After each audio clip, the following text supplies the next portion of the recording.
মৰমৰ ছাত্ৰ ছাত্ৰীসকল আজি চতুৰ্ভুজ পাৰ্ট পঢ়াম। চতুৰ্ভুজ 3 পাৰ্ট 3 পাৰ্টত দিয়া আছে 3.2 এক্সাৰসাইজ কৰাৰ আগতে আমালোকক কিছুমান কথা জানিব লাগে। এই কথাবোৰ সম্পৰ্কে জানি আছো। চতুৰ্ভুজ জানিব লাগিব আৰু চতুৰ্ভুজৰ যে ভাগ দি আছে এইবিলাক জানিব লাগে। তোমালোক চোৱা, মই আগতে লিখি ৰাখিছো, আগতীয়াকৈ চোৱা। চতুৰ্ভুজ, চতুৰ্ভুজ কাক বলে? ইয়াতে চতুৰ্ভুজ কাক বলে লিখি দিছো যে চাৰিটা বাহুৰে গঠিত বন্ধ সমতলীয় চিত্ৰক চতুৰ্ভুজ বলে। কেইটা বাহু থাকিব? চাৰিটা। যেনে মই এটা চিত্ৰ অংকন কৰি দিছো ইয়াতে এ বি চি ডি এডাল চতুৰ্ভুজ। এই চাৰিটা বাহু আছে। এনেকুৱা কৰি যিকোনো ধৰণৰ তোমালোক চতুৰ্ভুজ অংকন কৰিব পাৰা। নাম দিবা অংকন কৰি এ বি চি ডি। কেইডাল বাহু থাকিব? চাৰিডাল। এডাল, দুডাল, তিনিডাল, চাৰিডাল। এনেকুৱা কৰি চাৰিডাল বাহু থাকিলে তাক চতুৰ্ভুজ বুলি কোৱা হ'ব আৰু এইটো বন্ধ থাকিব লাগিব। যাই হোক, চতুৰ্ভুজৰ এই যে বাহুবিলাক আছে, বাহুবিলাক বিভিন্ন ধৰণৰ হয় আৰু কোণবিলাকো বিভিন্ন ধৰণৰ হৈ থাকে। তো চতুৰ্ভুজটাৰ বাহু আৰু কোণবোৰৰ বিভিন্ন ধৰ্ম অনুসৰি এই চতুৰ্ভুজবোৰৰ বিভিন্ন ধৰণৰ নামকৰণ কৰা হৈ থাকে। তোমালোক চোৱা, মই ইয়াতে নামকৰণ কৰিছোঁ। যেনে 1 নম্বৰত দিছোঁ সামান্তৰিক, 2 নম্বৰত দিছোঁ ট্ৰেপিজিয়াম, 3 নম্বৰত দিছোঁ আয়ত, 4 নম্বৰত দিছোঁ বৰ্গ, 5 নম্বৰত ৰম্বাস আৰু 6 নম্বৰত দিয়া হৈছে চিলা। এতে 6টা ভাগ দিয়া হৈছে। এনেকুৱা কৰি তোমালোকো ভাগবিলাক লাহে লাহে লাহে লাহে পঢ়ি যাবা। এতিয়া প্ৰতিটোৰে কাক বলে আৰু ধৰ্মবিলাক আলোচনা কৰা হৈছে। তোমালোক চোৱা, মই যেনে আলোচনা কৰিছোঁ সামান্তৰিক। সামান্তৰিক কাক বলে? যিবোৰ চতুৰ্ভুজৰ দুয়োজোৰ বিপৰীত বাহু সমান আৰু সমান্তৰাল তেনেবোৰ চতুৰ্ভুজক সামান্তৰিক বলে। যেনে চিত্ৰ তলত দিছোঁ এ বি চি ডি এডাল সামান্তৰিক। ইয়াত এই আজৰ বাহু আছে এ বি আৰু C D, D C A B বা এ বি ডি চি আৰু আজৰ দিয়া আছে এ ডি আৰু বি চি। এই দুইযোৰ বাহু পৰস্পৰ কি হ'ব? সমান্তৰাল। যদি সমান্তৰাল হয় তেনেহ'লে এই চতুৰ্ভুজটোৰ নাম হ'ব সামান্তৰিক। এতিয়া সামান্তৰিকৰ কিছুমান ধৰ্ম মই আলোচনা কৰিছোঁ ইয়াতে চোৱা। 1 নম্বৰত দিছোঁ যে ইয়াৰ বিপৰীত বাহুবোৰৰ সমান দৈৰ্ঘ্য। সামান্তৰিক যদি থাকে, সামান্তৰিকৰ বিপৰীত বাহু আছে, যেনে ইয়াতে অংকন কৰিছোঁ এ বি চি ডি এডাল সামান্তৰিক। ইয়াত এ বি আৰু ডি চি হ'ল বিপৰীত বাহু। এই বাহুযোৰ পৰস্পৰ দৈৰ্ঘ্য সমান আৰু এ ডি আৰু বি চি হ'ল বিপৰীত বাহু, ইয়াৰো দৈৰ্ঘ্য সমান। তলত লিখি দিছোঁ A B equal D C আৰু A D equal B C. এনেকুৱা কৰি তোমালোক এই ধৰ্মবিলাক পঢ়িবা। এতিয়া 2 নম্বৰ ধৰ্মটো চোৱা। 2 নম্বৰত দিছোঁ সামান্তৰিকৰ দুয়োজোৰ বিপৰীত বাহু সমান্তৰাল। সামান্তৰিক এ বি চি ডি, ইয়াৰ দুয়োজোৰ বিপৰীত বাহু কি হ'ব? সমান্তৰাল। যদি এনেধৰণৰ এটা সামান্তৰিক অংকন কৰা হয়, এই এজোৰ বাহু, এই এজোৰ বাহু, এইযোৰ বাহু সমান্তৰাল, এইযোৰ বাহু সমান্তৰাল। অৰ্থাৎ সমান্তৰাল মানে কি? যে দুয়োযোৰ বাহুক যদি দুয়ো মূৰতে দুয়োফালে বঢ়াই দিয়া হয় অসীমলৈকে, কেতিয়াও কটাকটি নকৰে। সেয়ে এই বাহু দুডালক কোৱা হৈছে সমান্তৰাল বাহু। তো সামান্তৰিকৰ এই যে বাহুযোৰ দিয়া আছে এইবিলাক হ'ল কি? সমান্তৰাল বাহু। এ বি সমান্তৰাল ডি চি আৰু এ ডি সমান্তৰাল বি চি। এই চিহ্ন দুটা যে দিয়া আছে এইটো সমান্তৰাল চিহ্ন বুলি কোৱা হয়। তলত লিখি দিছোঁ। এইটো এটা ধৰ্ম গ'ল। এতিয়া 3 নম্বৰ ধৰ্মটো হ'ল সামান্তৰিকৰ বিপৰীত কোণবোৰ সমান। সামান্তৰিক অংকন কৰিছোঁ তলত চোৱা এ বি চি ডি এডাল সামান্তৰিক। ইয়াৰ এ কোণৰ বিপৰীত কোণ হ'ল চি কোণ আৰু বি কোণৰ বিপৰীত কোণ হ'ল ডি কোণ। সেয়ে এ কোণৰ বিপৰীত চি কোণ সমান হ'ব আৰু বি কোণৰ বিপৰীত ডি কোণো সমান হ'ব। সেয়ে মই তলত লিখি দিছোঁ angle A equal angle C আৰু angle B equal angle D. এইটো হ'ল 3 নম্বৰ ধৰ্ম। এতিয়া 4 নম্বৰ। 4 নম্বৰ ধৰ্মত কি কৈছে? সামান্তৰিকৰ সন্নিহিত কোণবোৰ সম্পূৰক। সন্নিহিত কোণ তোমালোকক জানিব লাগে। চোৱা, মই সন্নিহিত কোণ দেখাইছোঁ তোমালোকক। সামান্তৰিকৰ এই কোণৰ লগত এই কোণটো হ'ল সন্নিহিত কোণ, এই কোণৰ লগত এই কোণটো হ'ল সন্নিহিত কোণ, এই কোণৰ লগত এই কোণ হ'ল সন্নিহিত কোণ, আকৌ এই কোণৰ লগত এই কোণ হ'ল সন্নিহিত কোণ। এই যে সন্নিহিত কোণবোৰ দিয়া আছে, এই সন্নিহিত কোণবোৰ কি হ'ব? সম্পূৰক। সম্পূৰক মানে দুডাল কোণৰ যোগফল যদি 180 ডিগ্ৰী হয় তেনেহ'লে কোণ দুডালক কোৱা হয়। ইয়াত এংগেল এ আৰু এংগেল বি ইকুয়াল হব 180 ডিগ্রি। অর্থাৎ এই কোণ যোগ করলে হবে 180 ডিগ্রি, এই কোণ যোগ করলে হবে 180 ডিগ্রি, এই কোণ যোগ করলে হবে 180 ডিগ্রি, এই কোণ যোগ করলে হবে 180 ডিগ্রি। 180 ডিগ্রি মানে সম্পূরক কোণ। সন্নিহিত কোণবোৰ পৰস্পৰ কি হ'ব? সম্পূৰক। সেয়ে এই দুটা কোণৰ যোগফল 180 ডিগ্ৰি হ'ব পাৰে, এই দুটা কোণৰ যোগফল 180 ডিগ্ৰি হ'ব পাৰে, এই দুটা কোণৰ যোগফল 180 ডিগ্ৰি হ'ব পাৰে, এই দুটা কোণৰ যোগফল 180 ডিগ্ৰি হ'ব পাৰে। সেয়ে কোৱা হৈছে সন্নিহিত কোণবোৰ পৰস্পৰ সম্পূৰক। মই তলত লিখি দিছোঁ, তোমালোক দেখি দেখি লাহে লাহে লাহে পঢ়ি যাবা। এই যে দুটা কোণ 180 ডিগ্রি, আৰু এই দুটা কোণ 180 ডিগ্ৰি, এই দুটা কোণ 180 ডিগ্ৰি, আৰু এই দুটা কোণ 180 ডিগ্ৰি দিয়া আছে। চাই ভিডিঅ' পজ কৰি লাহে লাহে লিখি লৈ পঢ়িবা। 5 নম্বৰ ধৰ্মটো চোৱা। এইটো ধৰ্মত কি কৈছে যে সমান্তৰিকৰ কৰ্ণ দুডাল সিহঁতৰ ছেদ বিন্দুত পৰস্পৰ সমদ্বিখণ্ডিত হয়। এটা সমান্তৰিক দুডাল কৰ্ণ, এডাল AC কৰ্ণ আৰু এডাল BD কৰ্ণ। যে কটা কটা দাগ দি মই দেখাই দিছোঁ তোমালোকক। এই কৰ্ণ দুডাল এই O বিন্দুটোত ছেদ কৰিছে, এইটোক ছেদ বিন্দু বুলি কোৱা হয়। এইটোত কি হৈছে? সমদ্বিখণ্ডিত হৈছে। সমদ্বিখণ্ডিত মিন সমান দুটা অংশ খণ্ডিত হৈছে। চোৱা তোমালোক, ইয়াতে এটা সমান্তৰিক আছে। সমান্তৰিক যদি এই এডাল কৰ্ণ হয় আৰু এই এডাল কৰ্ণ হয়, তেনেহ'লে এই বিন্দুটোত সমান দুই খণ্ড হৈছে, মানে এই কৰ্ণটো সমান দুই খণ্ড হৈছে। এই বিন্দুটোত যদি O বিন্দু নাম দিয়া হয়, তেনেহ'লে AO অংশ আৰু OC অংশ সমান হ'ব। একেদৰে এই কৰ্ণটো দুখণ্ড হৈছে, তাৰ বাবে BO অংশ আৰু OD অংশ সমান হ'ব। এই কথাটো লিখা হৈছে যে সমান্তৰিকৰ কৰ্ণ দুডাল সিহঁতৰ ছেদ বিন্দুত পৰস্পৰ সমদ্বিখণ্ডিত হয়। তলত লিখি দিছোঁ যে AO ইকুয়াল OC আৰু BO ইকুয়াল OD। এইটো তোমালোক মনত ৰাখিবা। এতিয়া চোৱা, এইবিলাক ধৰ্ম তোমালোক পঢ়িবা। এতিয়া ট্ৰেপিজিয়াম 2 নম্বৰটো পঢ়িম। ট্ৰেপিজিয়াম কাক বলে? চোৱা, যি চতুৰ্ভুজৰ এজৰ বিপৰীত বাহু সমান্তৰাল তাক ট্ৰেপিজিয়াম বলে। ABCD এডাল ট্ৰেপিজিয়াম মই অংকন কৰি দিছোঁ, তোমালোক চোৱা। ইয়াৰ এজৰ বিপৰীত বাহু যেনে AB আৰু DC এই বাহুজোৰ সমান্তৰাল, কেতিয়াও পৰস্পৰ কটাকটি নকৰে, দুয়োফালে অসীমলৈকে বঢ়াই দিলেও। সেয়ে এইটো হ'ল এটা ট্ৰেপিজিয়াম। আনজোৰ বিপৰীত বাহু সমান্তৰাল নহয়, কিন্তু এজোৰ বিপৰীত বাহু মিনিমাম সমান্তৰাল আছে। সেয়ে এইটো হ'ল এটা ট্ৰেপিজিয়াম। এনেকুৱা ধৰণৰ চতুৰ্ভুজক ট্ৰেপিজিয়াম বুলি কোৱা হয়। এতিয়া ট্ৰেপিজিয়ামৰ ধৰ্ম আলোচনা কৰি আছোঁ। 1 নম্বৰ ধৰ্মটো চোৱা, যে ট্ৰেপিজিয়ামৰ এজোৰ বিপৰীত বাহু সমান্তৰাল, যিটো মই অলপ আগতে ক'লোঁ যে এটা ট্ৰেপিজিয়াম লিখি দিছোঁ তোমালোক চোৱা। AB সমান্তৰাল DC ওপৰত চিত্ৰ। এই যে ওপৰত চিত্ৰতে AB সমান্তৰাল কি হ'ব? DC। এটা ট্ৰেপিজিয়াম, তাৰ এজোৰ বিপৰীত বাহু হ'ল সমান্তৰাল। এতিয়া 2 নম্বৰ, ইয়াৰ আনজোৰ বিপৰীত বাহু সমান্তৰাল নহয়। আনজোৰ বিপৰীত বাহু মানে AD আৰু BC আনজোৰ বিপৰীত বাহু, এইজোৰ সমান্তৰাল নহয়। এই বাহুজোৰক কি কোৱা হয়? তিৰ্যক বাহু বলে। এই বাহুজোৰক কি বাহু বুলি কোৱা হ'ব? তিৰ্যক বাহু বুলি কোৱা হ'ব। যেনে তলত লিখি দিছোঁ, AD আৰু BC হ'ল ইয়াৰ তিৰ্যক বাহু। AD আৰু BC দেখা যায়, এই দুয়োডাল বাহুকে তিৰ্যক বাহু বুলি কোৱা হয়। এতিয়া 3 নম্বৰটো চোৱা। 3 নম্বৰ ধৰ্মত কৈছে ট্ৰেপিজিয়ামৰ ইয়াৰ সমান্তৰাল নোহোৱা বাহু দুডালৰ মধ্যবিন্দু সংযোজক ৰেখা, অৰ্থাৎ তিৰ্যক। এই যে চিত্ৰ চোৱা তোমালোক, ABCD এইটো এটা ট্ৰেপিজিয়াম। ইয়াৰ সমান্তৰাল নোহোৱা বাহু হ'ল AD আৰু BC, নাইবা ক'ব পাৰা তোমালোক তিৰ্যক বাহু। AD আৰু BC হ'ল তিৰ্যক বাহু। এই যে বাহু দুডাল আছে, ইয়াৰ মধ্যবিন্দু AD বাহুৰ মধ্যবিন্দু ধৰিছোঁ E আৰু BC বাহুৰ মধ্যবিন্দু ধৰিছোঁ F। তেনেহ'লে ৰেখাখণ্ডৰে সংযোগ কৰিলে EF এডাল ৰেখাখণ্ড পোৱা যাব। এই যে ৰেখাখণ্ডডাল পোৱা যাব, এই ৰেখাখণ্ডডাল হ'ল এই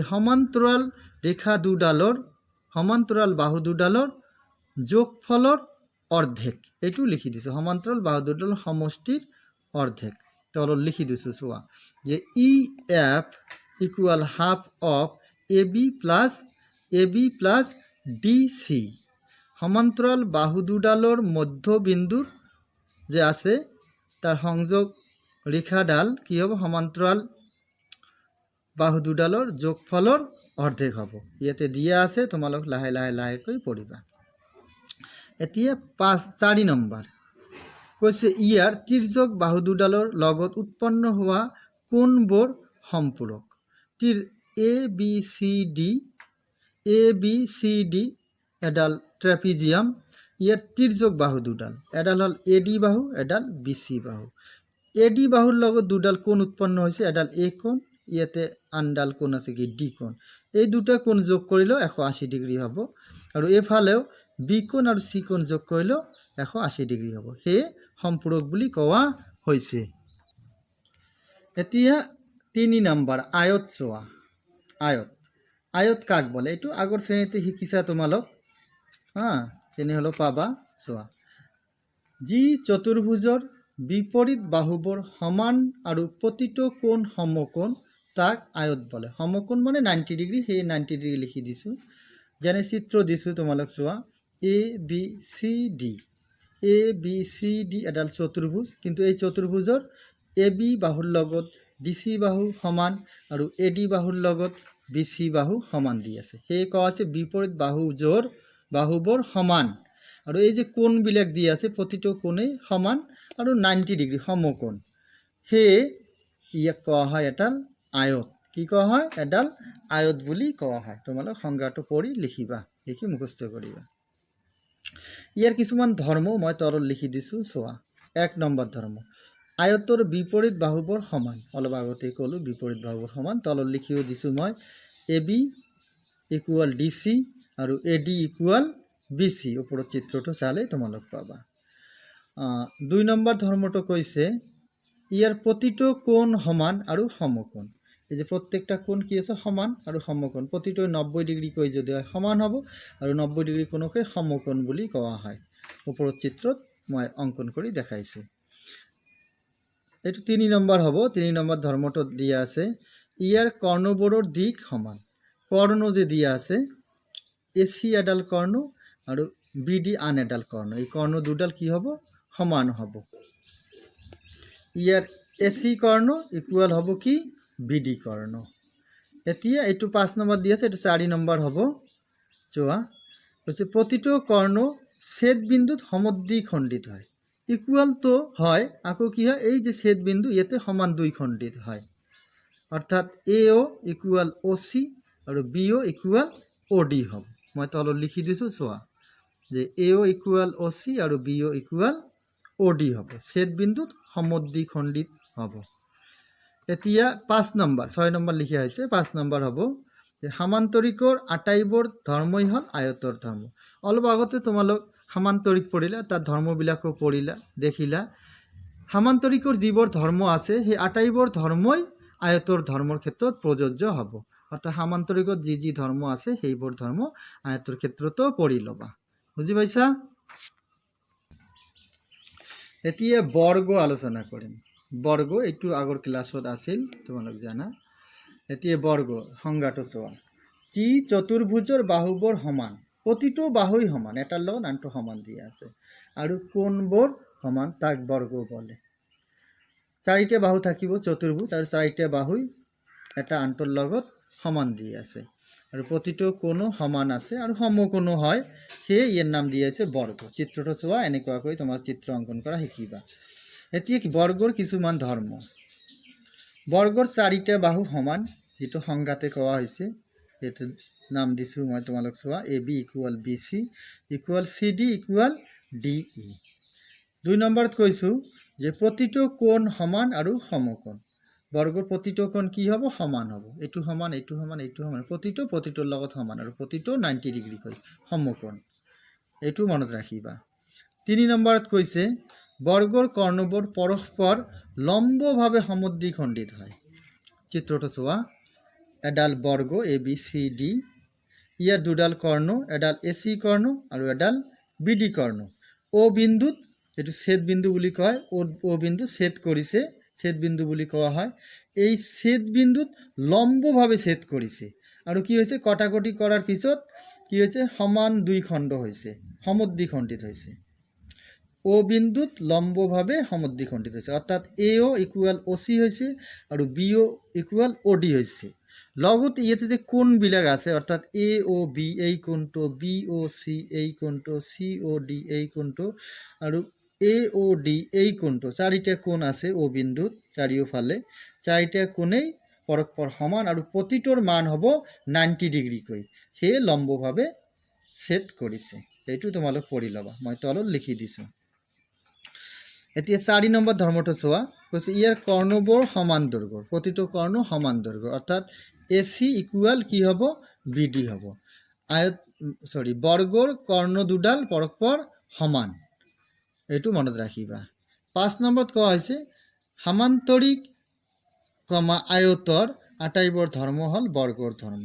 সামান্তৰিকৰ যিবোৰ ধৰ্ম আছে আৰু আয়তৰ যিবোৰ ধৰ্ম হ'ব, আটাইবোৰ ধৰ্মৰ বৰ্গৰ ক্ষেত্ৰতো প্ৰযোজ্য হ'ব। এতিয়া ৰম্বাসটো চোৱা, ৰম্বাসৰ সংজ্ঞা দিছোঁ। ৰম্বাস কাক বলে? যি চতুৰ্ভুজৰ বাহুবোৰ সমান দৈৰ্ঘ্যৰ কিন্তু কোণবোৰ সমান দৈৰ্ঘ্যৰ নহয়, তাক ৰম্বাস বলে।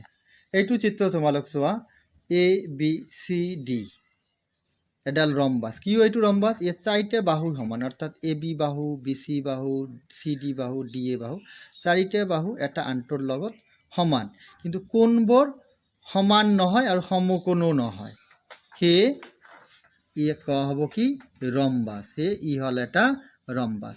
ৰম্বাসৰ ধৰ্ম সংজ্ঞাতেই আছে, তবু তেনেহ'লে চোৱা তোমালোক ৰম্বাসৰ ধৰ্মবোৰ চোৱা। ৰম্বাসৰ বাহুবোৰৰ দিশ সমান, যেটো আগতেই ক'লোঁ, প্ৰতিটো বাহুৰ দিশ প্ৰতিটোৰ লগত সমান দি আছে, যেনে A B equal B C equal C D equal D A. ওপৰত চিত্ৰ লিখি দিছোঁ, মানে এই চিত্ৰটো চাবা তোমালোক। 2 নম্বৰটো চোৱা, কৈছে ইয়াৰ বিপৰীত কোণবোৰ সমান। বিপৰীত কোণ, এ কোণৰ লগত চি কোণ সমান আৰু বি কোণৰ লগত ডি কোণ সমান, বিপৰীত কোণবোৰ পৰস্পৰ সমান হ'ব, এইটো মনত ৰাখিবা। 3 নম্বৰত কৈছে ৰম্বাসৰ কৰ্ণ দুডাল পৰস্পৰ লম্ব সমদ্বিখণ্ড। পৰস্পৰ লম্ব সমদ্বিখণ্ড, এইটো ৰম্বাস। ৰম্বাসৰ এডাল কৰ্ণ এ চি, আনডাল কৰ্ণ কি দিয়া আছে, বি ডি। এই কৰ্ণ দুডাল ও বিন্দুত সমদ্বিখণ্ডিত হৈছে, অৰ্থাৎ এ ও ইকুৱেল অ' চি হ'ব আৰু বি ও ইকুৱেল অ' ডি হ'ব। আৰু কেনেকৈ হৈছে, লম্বভাৱে হৈছে, লম্ব সমদ্বিখণ্ড। লম্ব মানে এই যে কোণবিলাক দি আছে, প্ৰতিটো কোণ 90 ডিগ্ৰীকৈ হ'ব। এডাল বাহুৰ ওপৰ আনডাল লম্বভাৱে সমদ্বিখণ্ডন হৈছে, অৰ্থাৎ এ চি কৰ্ণটো বি ডি কৰ্ণৰ ওপৰত লম্বভাৱে নাইবা বি ডি কৰ্ণটো এ চি কৰ্ণৰ ওপৰত লম্বভাৱে সমদ্বিখণ্ডন হৈছে। এইবিলাক চাই পঢ়ি ল'বা ভালকৈ। 4 নম্বৰটো চোৱা, সামান্তৰিকৰ আটাইবোৰ ধৰ্মই হ'ল ৰম্বাসৰ ধৰ্ম।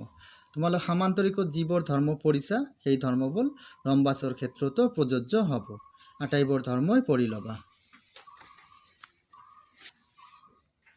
এতিয়া চিলা সম্পৰ্কে পঢ়িম। চিলা, যি চতুৰ্ভুজৰ দুয়োজোৰ সন্নিহিত বাহু সমান দৈৰ্ঘ্যৰ তাক চিলা বলে। সন্নিহিত বাহু, এই এজোৰ এইজোৰ সন্নিহিত বাহু আৰু এই এজোৰ এইজোৰ সন্নিহিত বাহু, এই দুযোৰ সন্নিহিত বাহু আছে, এই বাহুযোৰ সমান আৰু এই বাহুযোৰ সমান, এনেকুৱা চতুৰ্ভুজক কোৱা হ'ব কি, চিলা বুলি কোৱা হ'ব। এইটো মনত ৰাখিবা। এতিয়া চিলাৰ ধৰ্মবোৰ চোৱা, যে দুযোৰ বিপৰীত বাহু পৰস্পৰ সমান, এইযোৰ বিপৰীত বাহু সমান, দুযোৰ বিপৰীত সন্নিহিত বাহু হ'ব, সন্নিহিত বাহু পৰস্পৰ সমান, অৰ্থাৎ A B equal A D আৰু বি চি ইকুৱেল কি হ'ব, ডি চি হ'ব, B C equal D C. এইটো পঢ়ি ল'বা। 2 নম্বৰত কৈছে শীৰ্ষবিন্দুত নথকা কোণ দুডাল সমান। এইটো এটা শীৰ্ষবিন্দু আৰু এইটো এটা শীৰ্ষবিন্দু কোৱা হৈছে। এই দুটো বিন্দুত নথকা আন দুডাল কোণ আছে, এটা হ'ল বি বিন্দুত আৰু এটা হ'ল ডি বিন্দুত। এই দুডাল কোণ পৰস্পৰ সমান হ'ব, অৰ্থাৎ চিলাৰ ক্ষেত্ৰত বি কোণ ইকুৱেল ডি কোণ হ'ব। মই লিখি দিছোঁ, angle B equal angle D. এইটো মনত ৰাখিব, এইটো এটা ধৰ্ম। এতিয়া 3 নম্বৰ, কৰ্ণ দুডাল পৰস্পৰ লম্বভাৱে কটাকটি কৰে। ইয়ে দুডাল কৰ্ণ আছে, এডাল বিডি কৰ্ণ আৰু এডাল এচি কৰ্ণ। এই কৰ্ণ দুডাল অ বিন্দু, এইটো ছেদ বিন্দু বুলি কোৱা হয়। এই ছেদ বিন্দু লম্বভাৱে কটাকটি কৰে, অৰ্থাৎ বি অ ডি কৰ্ণ লম্ব এ অ চি। ইয়াত মই লিখি দিছোঁ, তোমালোক এইটো ভালকৈ মনত ৰাখিবা যে কৰ্ণ দুডাল পৰস্পৰ লম্বভাৱে কটাকটি কৰে। এতিয়া ট্ৰেপিজিয়ামৰ আন এটা ভাগ, এইটো কয় সমদ্বিবাহু ট্ৰেপিজিয়াম। এইটো ভালকৈ পঢ়িবা, এইটো প্ৰয়োজনীয়। এইটো চোৱা, সংজ্ঞাটো চোৱা। যি ট্ৰেপিজিয়ামত তিৰ্যক বাহু দুডাল সমান তাক সমদ্বিবাহু ট্ৰেপিজিয়াম বলে। যি ট্ৰেপিজিয়ামৰ তিৰ্যক বাহু দুডাল সমান তাক সমদ্বিবাহু ট্ৰেপিজিয়াম বলে। চোৱা, এ বি চি ডি এডাল ট্ৰেপিজিয়াম যাৰ দুডাল বাহু সমান্তৰাল দি আছে। তো ট্ৰেপিজিয়াম সমদ্বিবাহু কিয়? কাৰণ এই তিৰ্যক বাহু, এডাল তিৰ্যক বাহু হ'ল এ বি, আনডাল তিৰ্যক বাহু হ'ল ডি চি। এই দুডাল বাহু পৰস্পৰ সমান, অৰ্থাৎ যি ট্ৰেপিজিয়ামৰ এই দুডাল বাহু অৰ্থাৎ তিৰ্যক বাহু দুডাল সমান হ'ব তাকেই সমদ্বিবাহু ট্ৰেপিজিয়াম বুলি কোৱা হ'ব। এইটো মনত ৰাখিবা। এতিয়া সমদ্বিবাহু ট্ৰেপিজিয়ামৰ ধৰ্ম। 1 নম্বৰ, ইয়াত তিৰ্যক বাহু দুডাল সমান, অৰ্থাৎ A B equal D C. ওপৰত চিত্ৰ চালে তোমালোক পাবা। 2 নম্বৰত লিখিছোঁ আন দুডাল বাহু সমান্তৰাল। আন দুটা বাহু সমান্তৰাল থাকিবই, তেনেহ'লেই ট্ৰেপিজিয়াম হ'ব। যেনে এ ডি সমান্তৰাল বি চি লিখিছোঁ। 3 নম্বৰত লিখিছোঁ সমান্তৰাল বাহুৰ লগত থকা সন্নিহিত কোণবোৰ সমান। সমান্তৰাল বাহুৰ লগত থকা সন্নিহিত কোণবোৰ কি হ'ব? সমান হ'ব। অৰ্থাৎ এই কোণৰ লগত এই কোণ সমান হ'ব আৰু এই কোণৰ লগত এই কোণ সমান হ'ব। এই দুডাল সমান্তৰাল বাহু, ইয়াৰ লগত থকা সন্নিহিত কোণ এই দুটা আৰু এই দুটা। এই দুডাল কোণ পৰস্পৰ কি হ'ব? সমান হ'ব। লিখি দিছোঁ, তোমালোক চোৱা। এংগেল এৰ লগত এংগেল ডি সমান আৰু এংগেল বিৰ লগত এংগেল চি সমান। এতিয়া 4 নম্বৰ ধৰ্মটো চোৱা। তিৰ্যক বাহুৰ লগত থকা কোণবোৰ সম্পূৰক। তিৰ্যক বাহু, ইয়াতে চোৱা, মই চিত্ৰ অংকন কৰিছোঁ তলত, যে এ বি চি ডি এডাল সমদ্বিবাহু ট্ৰেপিজিয়াম। ইয়াৰ তিৰ্যক বাহু, এডাল তিৰ্যক বাহু এ বি, আনডাল ডি চি। ইয়াৰ লগত থকা কোণ অৰ্থাৎ এংগেল এ আৰু এংগেল বি যোগ কৰিলে 180 ডিগ্ৰী হ'ব, সম্পূৰক হ'ব। আৰু এংগেল ডি আৰু এংগেল